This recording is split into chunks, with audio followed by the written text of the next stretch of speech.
Welcome back to the show, everybody. Check out these headlines this morning. Jerome Powell talks transitory inflation. Facebook Meta just lost a key figure for Diem.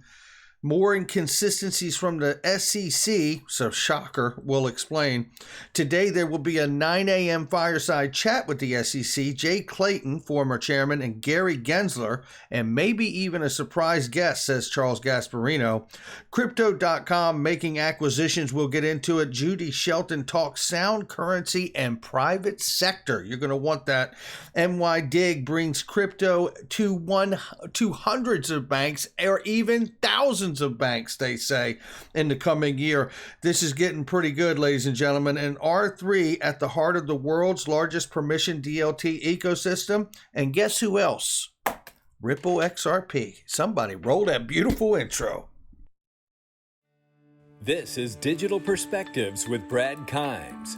Subscribe for new content notifications. Now, here's Brad Kimes. Come on in. Welcome back to the show, everybody. You can follow me on Twitter at BackUpBradleyAbove, and everything that we're talking about here today. $2.650 trillion market cap. It is December 1st, ladies and gentlemen. And shout out to my oldest brother. Happy birthday, man. Love you very much. Hope you're having a great day, and I'll call you later today to celebrate. And right here, we're looking at the market is off slightly at 0.16 this morning, and we see Bitcoin right now at $57,300 plus, Ethereum $4,700 and change, and we're looking at Solana coming in at $222 and change. Cardano now at 160, trying to recover from the delist from the Israeli exchange eToro, and XRP right now at $1.01. Let's look at the price range on that. So we see the price range right now is between 99 cents 20 on the low side and $1.336 on the high side. We'll keep an eye on it. Ladies and gentlemen, the numbers are brought to you by Link2, Private Investing Made Simple. I will tell you that Ripple is back on the board. We don't know for how long. Here's something that I wanted to share very quickly here. Let me just, I want to hit you with this quote, because I pulled this quote here, and I want to give it to you from Brad Garlinghouse. Okay, so here it is right here, and I know that I knew I wouldn't remember it, so I'm pulling it up so I don't mess it up. But if you remember, back on November 22nd, Brad Garlinghouse gave a positive assessment of the case's outcome. We're seeing pretty good progress despite a slow-moving process in the federal courts. I'm hopeful that certainly in 2022 there will be closure here. Now, listen, I mean, that is quite a significant change in tone for the CEO of Ripple there to be, down in the trenches fighting the way they have been, and to be so optimistic at this point. One has to wonder what kind of, behind the scenes talks are actually taking place or not. But it does seem that he is way more positive these days than he has been in the past about an outcome. The other thing to think about here, too, is that, think about the adoption over time. Think about the blockchain payment system for cross-border payments, cross-currency, the rise in XRP price driven by regulatory clarity, the fact that they want to IPO. You guys get it, right? Everything's being suppressed because of this, whether it's Ripple, private equity, or XRP, the price. Now, it's not financial advice. It's just a digital perspective. Right? So that's what's going on there. But you can get it here as private equity. You do have to be accredited, but if you're not, register anyway, because you get access to CB Insight data that they have for all the members on Link2. And even if you're not accredited, you get access to it too. So you get hundreds, if not thousands, of data points about all of these companies in this space and more. So make sure you check them out. Right here is crypto market dips after Fed chair's latest statement. Guys, girls, ladies, gentlemen, this is procoinnews.com. If you're not following them, I would. They are quickly becoming a real favorite for cryptocurrency curator of news here, and everything revolving around the Ripple lawsuit. And I love this daily counter, American crypto under siege. And it really, really is. And that's what this case truly represents for all of crypto. We're 313 days plus into this now. And again, there will be a fireside chat later today. We're going to try to cover that for you.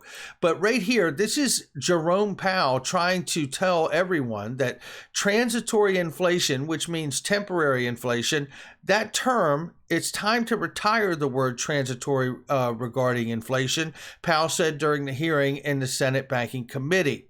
What I find interesting is, and this article talks about the negative adverse effect that it's had temporarily on Bitcoin's price and crypto in general.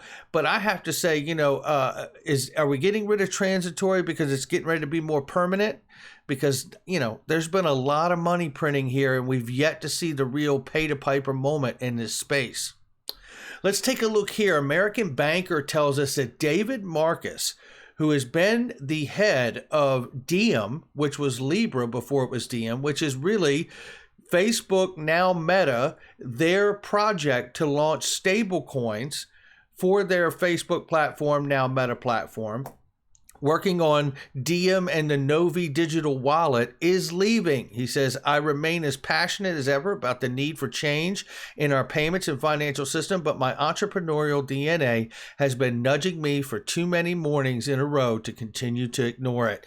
And he's on to something else here. We wish him all the best. He came from PayPal, right? So this guy's going to be in this sector one way or another. It's going to be interesting to see where he surfaces here. This is Charles Gasparino and Ripple I here. There are going to be prominent people at this fireside chat tomorrow grilling Clayton and Gensler, he says, on why they didn't put the same onus on Ethereum that they're now putting on Ripple and XRP. Listen to this very quick clip here. Currency conference tomorrow. It's in New York. It's put on by a company called Solidus. And here's where it's going to get really interesting. It's essentially a fireside chat.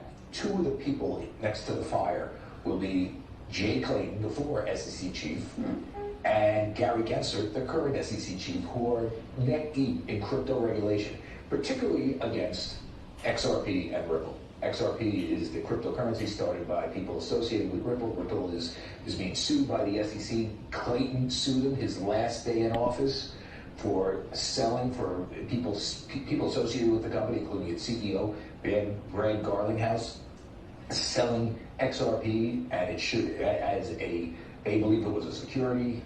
They say, the XRP people say, no, it wasn't, it's a currency. They said you weren't registered. They sued them, huge case. It's going to set the tone, essentially, for crypto regulation. And you're going to have the two principals of that case on stage together. Gary Gensler is moving forward with this case incredibly aggressively. As you know, Jay Clayton, last thing in office. We've written a huge expose on the SEC Ripple case and the regulatory implications on foxbusiness.com. You should check it out. Ellie Tarrant and myself, her biology did amazing reporting. We spent the better half of a month or 2 months digging this stuff up. And here's what we understand. There are going to be XRP people and a prominent XRP person at the fireside chat, grilling both of them on certain questions, including why was XRP and Ripple attacked by the SEC as a decentralized, as a centralized network. It wasn't decentralized. Thus, they were Garlinghouse and Company were selling securities that were unregistered. Why didn't you do that with Bitcoin and particularly Ethereum? Yeah. And I'll tell you, this could get a little rowdy tomorrow, and that's why I'm sending someone other than me. I don't want to get caught in the crossfire. Or are you scared? I'm scared. Yes.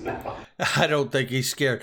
But the reality is that, there apparently is going to be someone there. And interestingly enough, I don't know who that's planning to attend, but I'm sure that Gary Gensler and Jay Clayton will do their absolute dead level best to avoid answering any questions of legitimacy here. However, one thing that I would love them to answer, and it doesn't have to do with the Ripple or SEC case, because they'll be able to avoid it. But one of the questions I'd love is, will you give us a true definition that the SEC uses for what decentralized or decentralization actually is?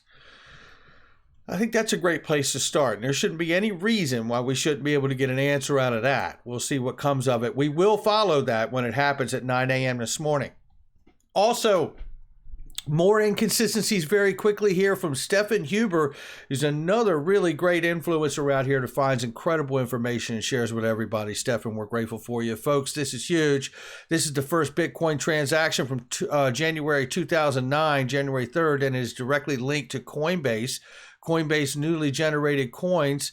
It says here the address is listed by Coinbase itself as a contact with the SEC. However, Coinbase was founded in 2012. What's going on here? You can see some of this. I'll just show you quickly here, right? You can see January 3rd, 2009, pseudonymous Satoshi Nakamoto.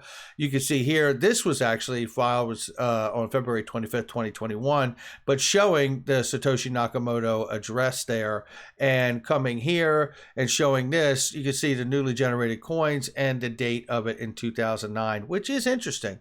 So there was plans to launch Coinbase back then before they actually did, apparently. Let's move on here because the inconsistencies from the SEC are just glaringly obvious.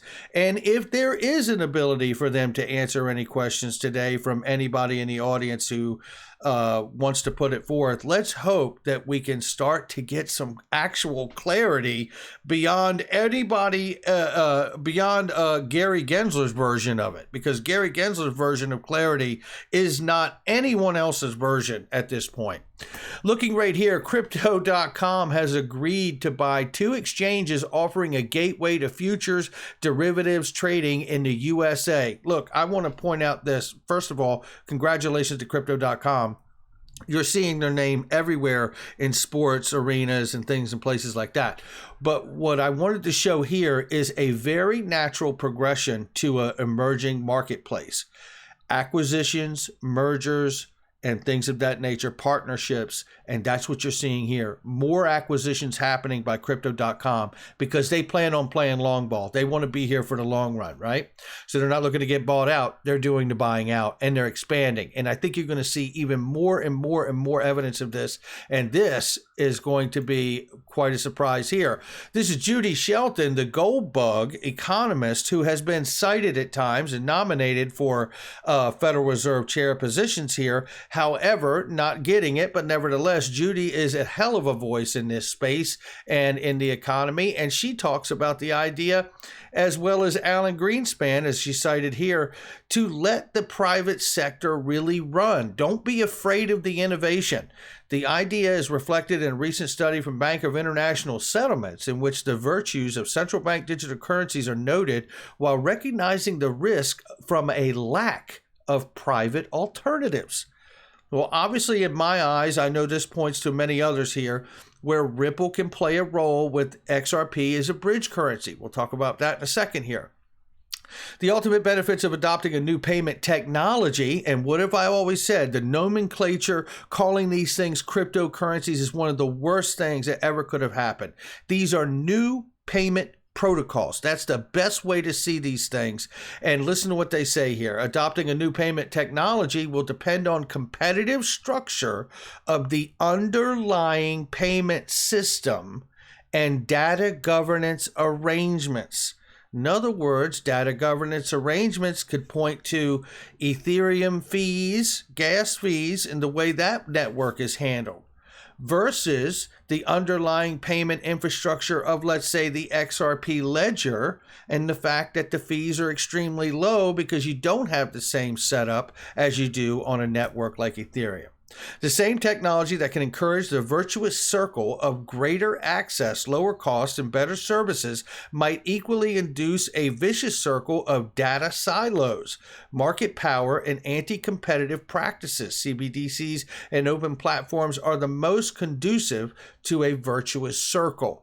Well said here, I can tell you that. Now, looking right here, let's look at this here, because over the course of the next year, we plan to bring Bitcoin to hundreds, if not thousands, of banks around the country.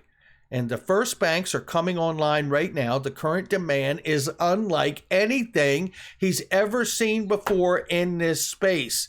This is NYDIG planning to bring Bitcoin to thousands of U.S. banks in 2022. Come on in. Yeah, let's just a quick look here.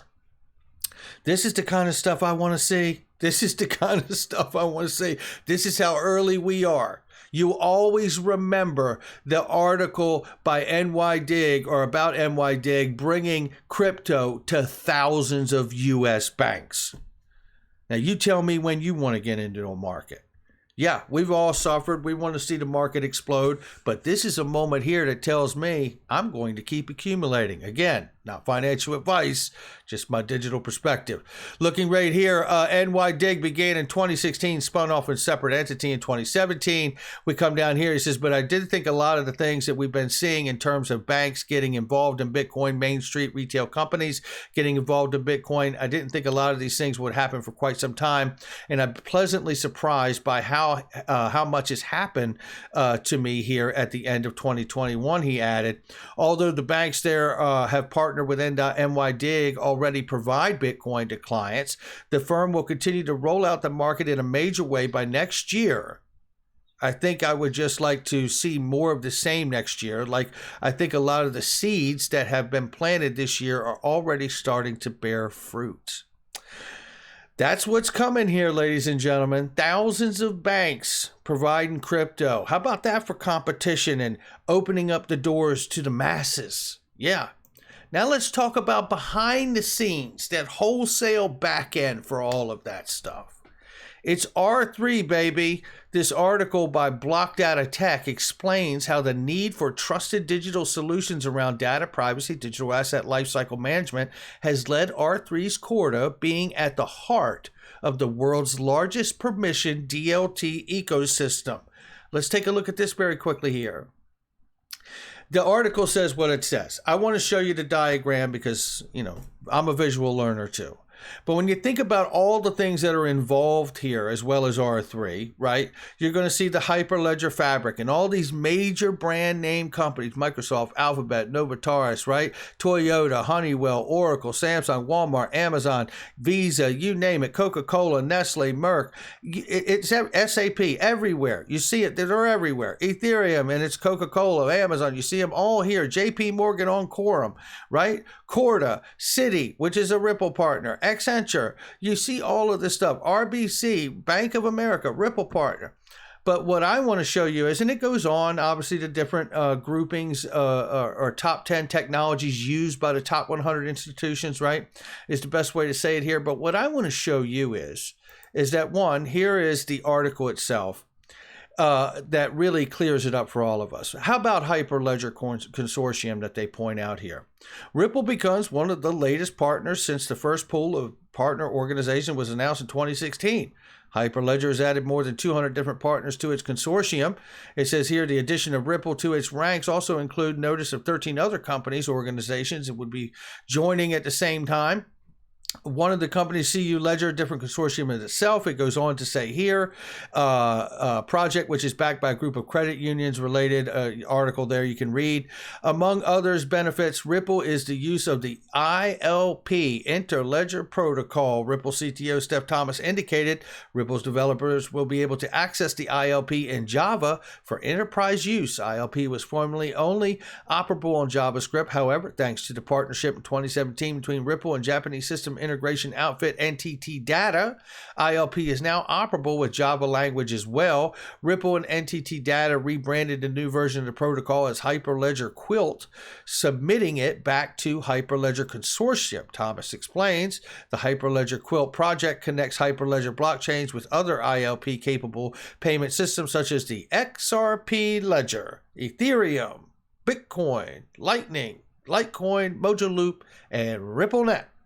We are smack dab in the middle of the world's largest permission DLT ecosystem, ladies and gentlemen. And we're also on the other side of the fence, too, in R3's backdoor, right, with the Corda platform where people can upload their applications and their business practice or new digital business model onto the Corda platform. And that gives them access to the Corda settler, which will have access to the XRP asset to settle payments. There it is, ladies and gentlemen. Smack dab in the middle of the world's largest permission DLT ecosystem. It's Ripple, RippleNet, and XRP. You'll have to excuse me. I'm about to finish this video and go buy some XRP. Not financial advice, just my digital perspective. Make sure you check out all the links in the description and comment box. There's still some really great extended specials and deals, ladies and gentlemen. Ledger Nano's got them. Unstoppable Domains has got them. Pure VPN has got them. You name it, it's on. Check out all the links, and I'll catch all of you on the next one.